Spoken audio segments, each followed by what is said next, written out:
الفصل التشريعي الثالث لمجلسكم الموقر متمنيا لكم السداد والتوفيق. A chapter wishing you all success and guidance in your national mission. I'm also pleased to congratulate you, the Egyptian people, and His Excellency President Abdel Fattah el-Sisi, President of the Republic, on the occasion of the approaching anniversary of the liberation of Sinai, praying to God that goodness and prosperity may prevail in our beloved homeland of Egypt, and may God protect Egypt, its people, its armed forces, its shield, its security, and its protective fortress. Circumstances imposed that your esteemed council commence its sitting in the face of extremely delicate regional and international challenges which have cast their shadows over all the countries of the world without exception, imposing upon us the adoption of urgent measurements to deal with the crisis that has shaken regional and international peace. My presence before you today stems from established constitutional principles that oblige us to present to you what we have studied and implemented during the past period, so that you may make sure that the government's policies and decisions align with the nation's interests in the light of the circumstances worldwide, while making sure that I'm meeting the heads of the of the committees, of the specialized committees, and the head of the parliamentary bodies to discuss various visions. Consensus in vision between your esteemed council and the government is really important. And this consensus is the guarantee that provides confidence and trust and credibility for every action we take, and grants, after God's will, success to every step we take, ensuring that this delicate period passes smoothly without further pressure on the state or the citizens.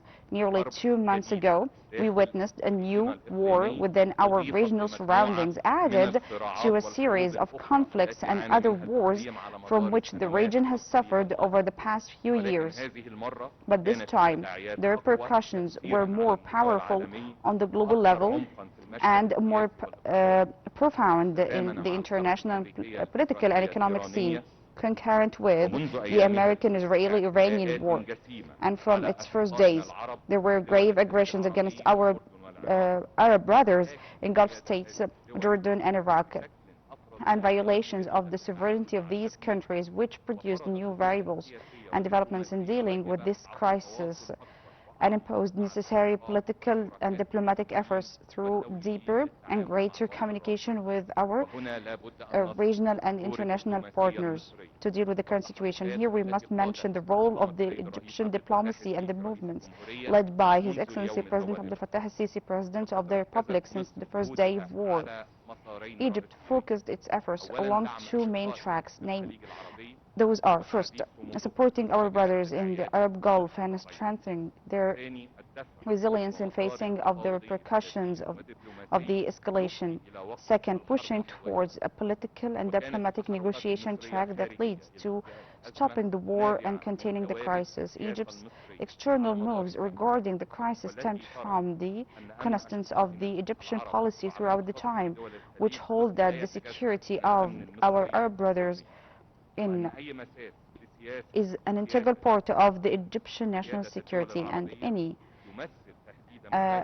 attack upon the sovereignty of the Arab states represents a direct threat to regional stability, increases the gravity of the situation, and opens the door for further escalation and chaos, and that prioritizing political solutions is the only way to overcome crises, given that continued military escalation will only lead to more violence and bloodshed, which contradicts the aspirations of the region's peoples for security and development. Hence, based on these constants, Egyptian diplomacy was launched.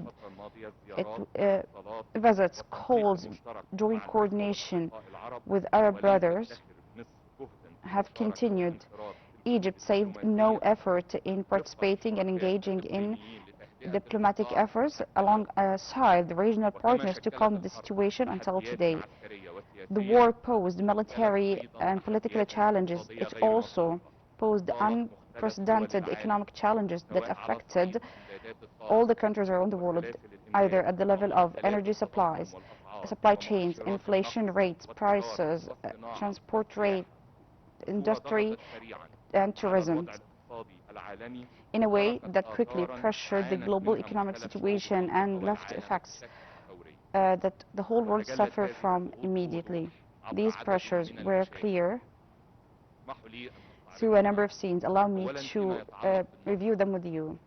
First, regarding oil, global oil supply experienced a historic shock, upon which the global supplies sharply declined due to the attacks on the energy infrastructure in the Middle East, a disruption of oil tanker movement through the Strait of Hormuz, and supply shortages. The Strait of Hormuz crisis is the most influential factor in these developments, as 20% of the world's oil passes through it. Oil exports through it fell from 20 million barrels per day to only 3.8 million barrels per day during the crisis, despite the trials to avoid this by providing alternative routes. This also was not helpful. All of this disrupted the global supply chains, which directly was reflected on the oil prices, gas also prices, and commodity and services prices. The price of a barrel of oil rose from about $69 before the outbreak of the war to $84, then to $93, before jumping to 120. Then it stabilized at an average of $95, with the expectations that it will reach levels between $150 to $200 if conditions worsen. Consequently, many countries, including oil exporting countries, raised domestic fuel prices by varying percentages based on the transportation and exchange rates in these countries. Regarding tourism, daily losses for the tourism sector in the region were estimated at about $600 million due to cancellations of flights and reduced travel to Middle East. As for food, the FAO price index rose by 2.4% from its February level, and WFP warned of unprecedented disruption to global food supply chains, describing the situation as the most violent since the corona pandemic and the start of the war in Ukraine. Many international economic institutions have also expressed the current situation and their future expectations through their various reports. The IMF, in its latest report for April 2026, lowered its forecast for the global economic growth to 3.1% this year instead of 3.3%. It also expected growth of only 2% if the war continues, which is a low and a rare percentage compared to any growth level. The fund also expected global inflation to accelerate to become 4.4% compared to 4.1%, driven by this war. The World Bank lowered its growth forecast for the Middle East and North Africa economies to 1.8% instead of 3.6%, which means half. I'm telling you about all of these indicators because they're just a brief glimpse for a more complex reality of a global economic scene affected by war that has been there for 2 months only. The geography of the conflict and its location within a region that represents a main artery and a beating heart for the global energy and oil sector was a decisive factor in increasing the difficulty of the situation, making the crisis and its repercussions tangible on a wide scale of sectors. Ladies and gentlemen, members of the esteemed council, as for the domestic level, the Egyptian government was prepared. We moved in the first hours of the crisis like many governments of the world that also moved, each according to its inputs and the circumstances faced by these countries, or what has been imposed on these countries during the crisis. At least 60 countries had taken emergency measures in response to the global energy crisis as of or until April 8 this year. We as a government set different scenarios for dealing with the situation, fully aware of the nature of the war and its challenges. Throughout the crisis, we took proactive decisions that contributed to maintaining the stability of the Egyptian economy. Our response and reactions were linked to the elements of careful and real-time monitoring of the crisis and precise study of its repercussions, in addition to presenting many ideas and alternatives, and speed and decisiveness when making decisions. We also assess the impact, taking into account the concerns and the requirements of the public opinion. In the first hours of the war, we formed a crisis committee, including all the relevant parties. Over the past period, this committee undertook the task of real-time monitoring of rapid regional and international developments, assessing the repercussions and their effects on the trade movement and the global supply chains and global energy markets, reviewing scenarios prepared by relevant ministries and bodies to deal with all the various potential repercussions of these developments.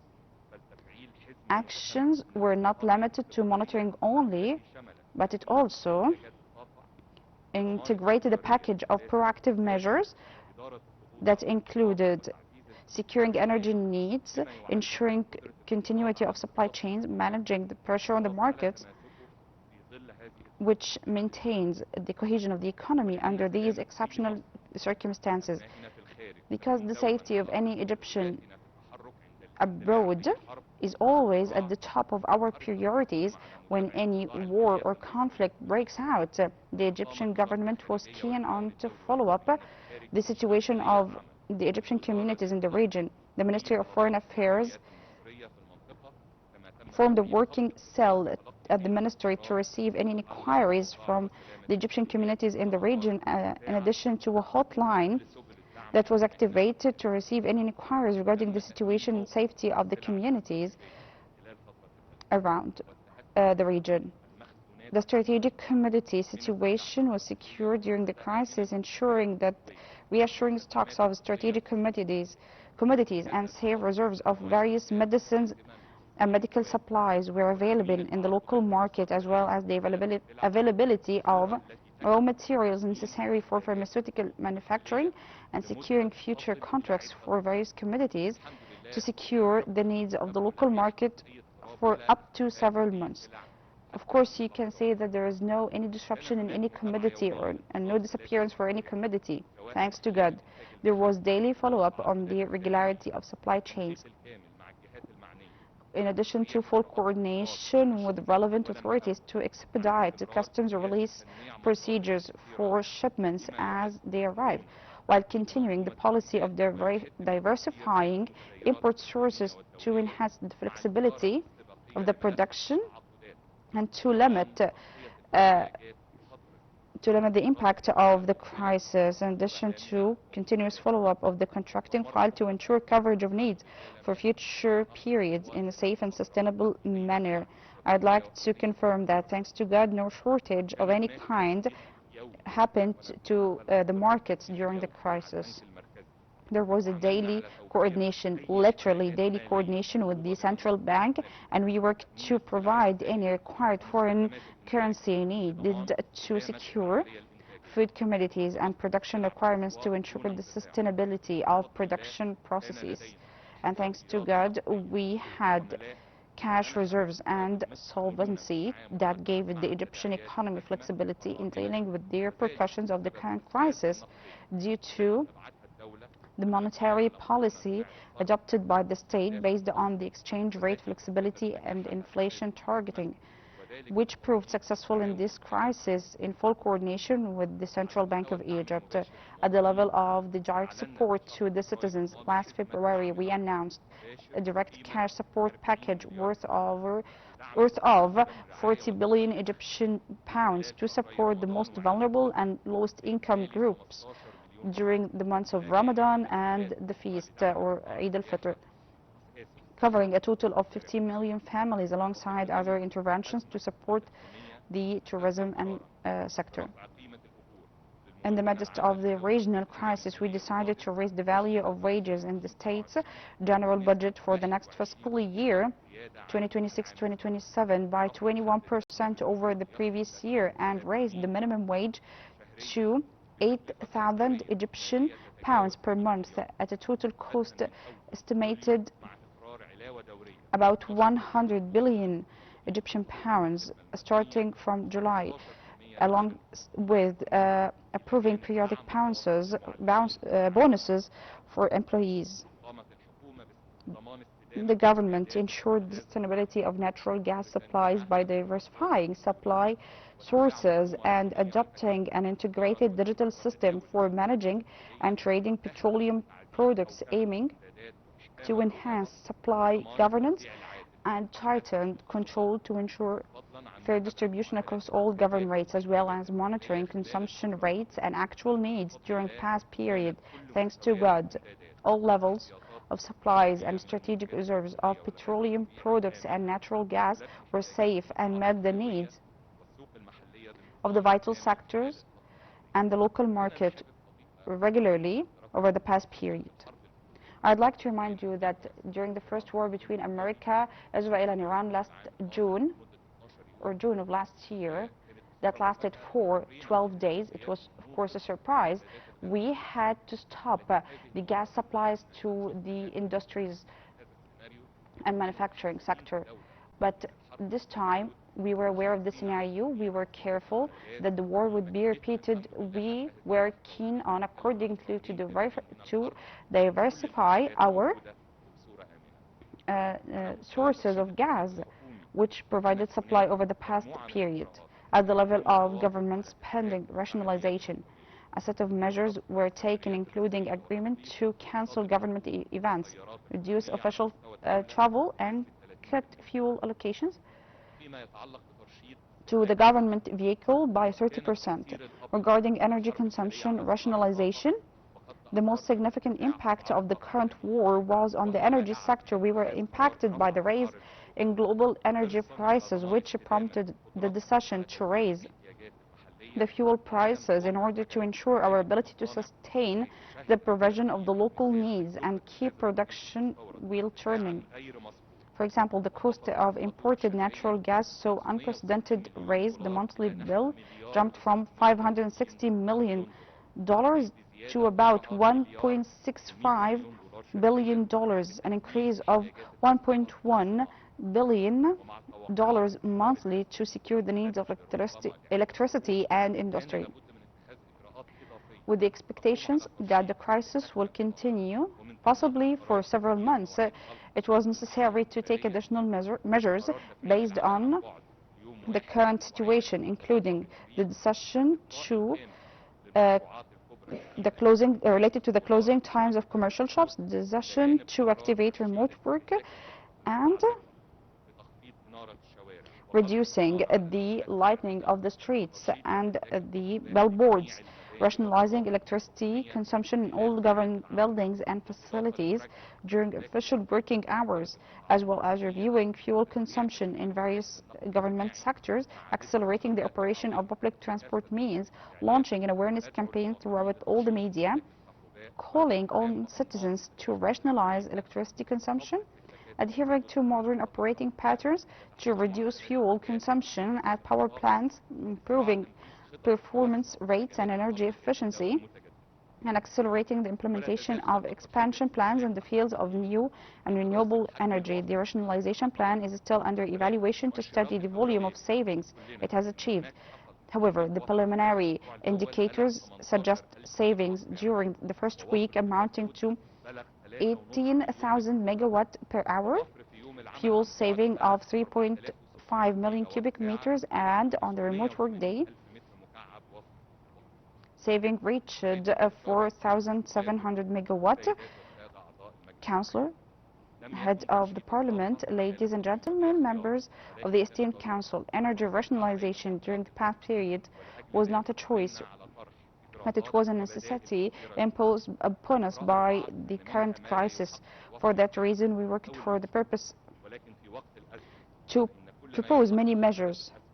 Some saw that this is not necessary or not sufficient, but we were fully aware that some procedures and measures were difficult to be implemented, especially that they will impact the Egyptians, especially regarding the decision to close shops at an early hour. And in all honesty, during a period that experts and politicians worldwide called it a period of uncertainty to describe the military, political events and developments taking place in the region, we were certain of the Egyptian people's understanding of these measures and their purposes. As always, the great Egyptian people did not let our expectations down. They set a wonderful example in responsiveness to rationalization, which makes us salute every Egyptian citizen. In my meetings with the parliament representatives and the Egyptian media, that topic was the main theme of our discussions. We kept talking and announcing everything related to the situation, including our capabilities, what we have, what we will implement, to what we have taken, with full transparency. This is under the directives of His Excellency President Abdel Fattah al-Sisi, the President of the state, who always guides us to speak in a clear language and present all the facts. We needed to be prepared for all the scenarios and to have the society engaged in all of our decisions. Here,